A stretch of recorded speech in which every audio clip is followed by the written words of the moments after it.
जय हिंद। एगो भूखा नंगा भिखमंगा देश है।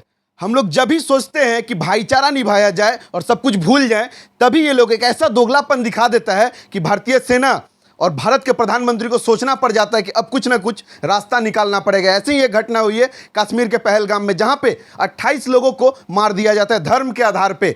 अब सोचिए, एक देश में इस प्रकार से चल रहा है और इसमें कुछ कट्टरपंथी ऐसे हैं जो भारत में रह के इसका समर्थन भी कर रहे हैं। क्या बोलिएगा भैया?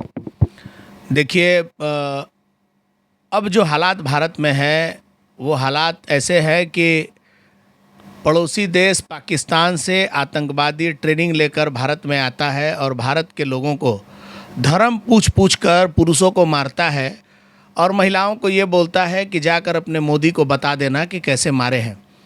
दुख इसका नहीं होता है, वो तो आतंकवादी हैं, उनका पुराना इतिहास रहा है, उनको देश से दुश्मनी है, वो जिहाद घोषणा करके लड़ने आए हैं। लेकिन दुख तब होता है जब भारत में ही हमारे देश में हमारा खाने वाले लोग जो हमारे देश में रहते हैं, भारत के संसाधनों का इस्तेमाल करते हैं, और वो लोग भी मुर्शिदाबाद में, मालदा में, देश के और अलग अलग कोने में, हुगली में, साउथ 24 परगना में, वो भी जब हमला करते हैं तो धर्म के नाम पर ही हिंदू को देख देख कर मारते हैं, हिंदुओं के घरों को जलाते हैं, हिंदुओं के घरों को लूटते हैं, हिंदुओं के घर की महिलाओं को ये बताते हैं कि तुम अपना इज्जत मुझे दे दो तब तुम्हारे पति को छोड़ेंगे। ये जो हालात है, ये हालात कहीं ना कहीं देश को विचलित करने वाले हैं। और आपने जो बात कहा है, ये बात और दुख देता है कि वोट बैंक की राजनीति के लिए लोग किसी भी हद तक जाकर देश के खिलाफ भी अगर जाना पड़े तो देश के खिलाफ भी जाने को तैयार है। और वोट बैंक की राजनीति के लिए आप ही के देश में, चाहे वो साधु सन्यासी भी हों जो विरोधी राजनीतिक दलों को समर्थन करते हैं, चाहे राजनेता हों, एक तरफ तो वो बोल रहे हैं कि बहुत निंदनीय घटना है, इसका खिलाफ होना चाहिए, इसका विरोध होना चाहिए, और दूसरी तरफ बोलते हैं कि पानी बंद करके क्या होगा, वीज़ा रोक के क्या होगा, ये क्या बच्चों का झगड़ा हो रहा है? आपको पता है क्या कि एक बड़ी आबादी के देश का पानी रोक देने का मतलब क्या होता है? एक दिन अपने घर का टंकी का पानी बंद करके देखिए ना, आपको समझ में आ जाएगा कि पानी रोकने से क्या होता है। किसी के देश में जाकर 4 बम गिरा देने से क्या होगा, हमको बताइए ना। जो देश रोज आपको परेशान करता है, जो देश अपने हरकतों से बाज नहीं आता है, अपने आतंकवादियों के ट्रेनिंग सेंटर चलाता है, वहाँ से रोज किसी न किसी बहाने आपके देश में आतंकवाद को पैदा करने का काम करता है, उनके कमर को तोड़ने का काम भारत के यशस्वी प्रधानमंत्री जी ने नोटबंदी करके किया, उनके जाली नोट का कारोबार बंद किया, भारत की सीमाओं को इतना मजबूत किया कि पिछले 1 दशक से देश में आतंकवादी गतिविधियां बंद हो गई। नहीं तो दिल्ली में जाने पर सूचनाएं चलती थी, आप कहीं कोई सामान देखें लावारिस तो तुरंत पुलिस को सूचना दें, मेट्रो में, रेल में, हर जगह होता था। आज यहाँ ब्लास्ट, कल वहाँ ब्लास्ट, कल वहाँ ब्लास्ट, ऐसे होता था, रोज लोग मारे जाते थे।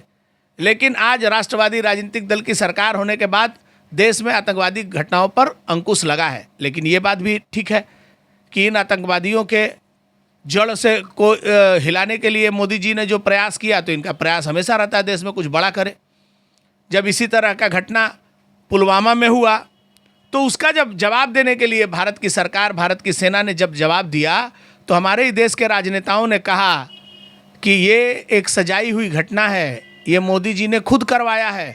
और यहाँ तक इन्होंने कहा कि जब सर्जिकल स्ट्राइक हुआ तो इन्होंने कहा कि ये तो इसका तो कोई वीडियो प्रमाण नहीं है, झूठ है, ये प्रोपेगेंडा है, ये मीडिया का इवेंट है।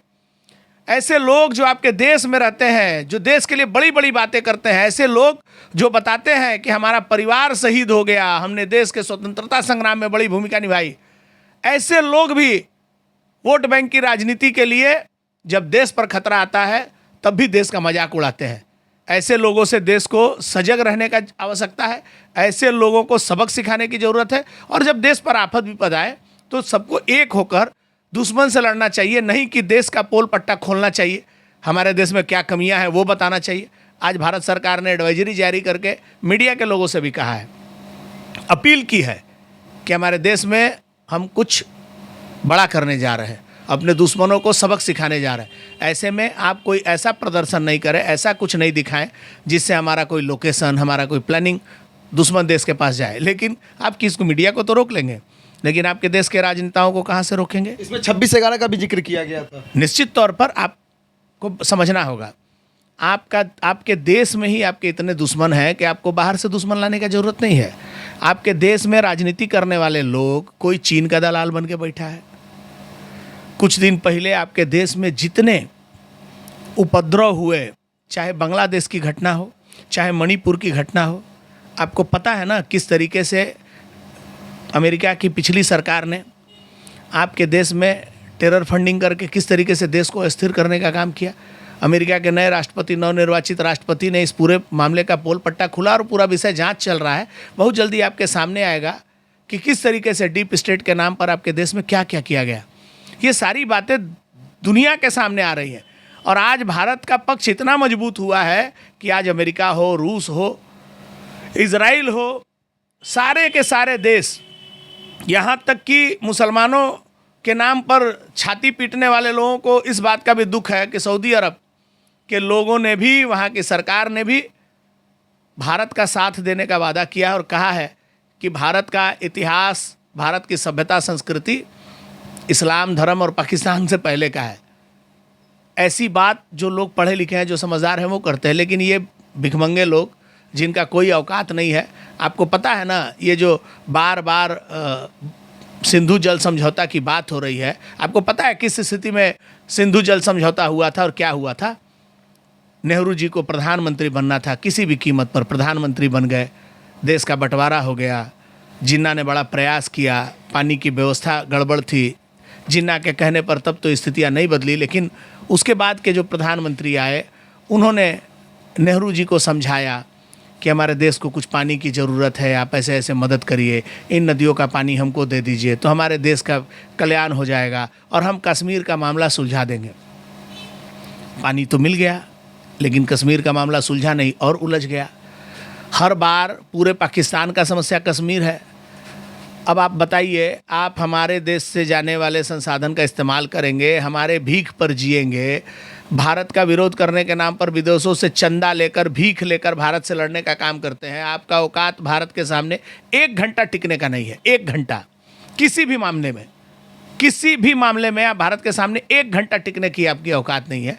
उसके बावजूद आप आतंकवाद भारत में करेंगे किसी और के कहने पर, किसी और को खुश करने के लिए दूसरे देश से पैसा लेकर। ना खाने का ठीक है, ना पीने का ठीक है, ना आपकी कोई औकात है। आटा के लिए लाइन लगता है आपके यहाँ, दिवालिया हो गए आप, लेकिन उसके बाद भी लड़ना भारत से है। भारत आज दुनिया का नेतृत्व करने वाला देश है, दुनिया के बड़े बड़े विवादों को सुलझाने की क्षमता रखता है। आप भारत को बार बार उंगली कर रहे हैं, तो आपको ये समझना होगा कि इस बार आपका समुचित व्यवस्था एक बार में होगा, क्योंकि ये सरकार नरेंद्र मोदी की सरकार है। ये सरकार राष्ट्रवादी सरकार है, जिसने दृढ़ संकल्प किया है कि हम अपने देश के 140 करोड़ लोगों की सुरक्षा के साथ किसी भी तरह का कोई समझौता नहीं करेंगे।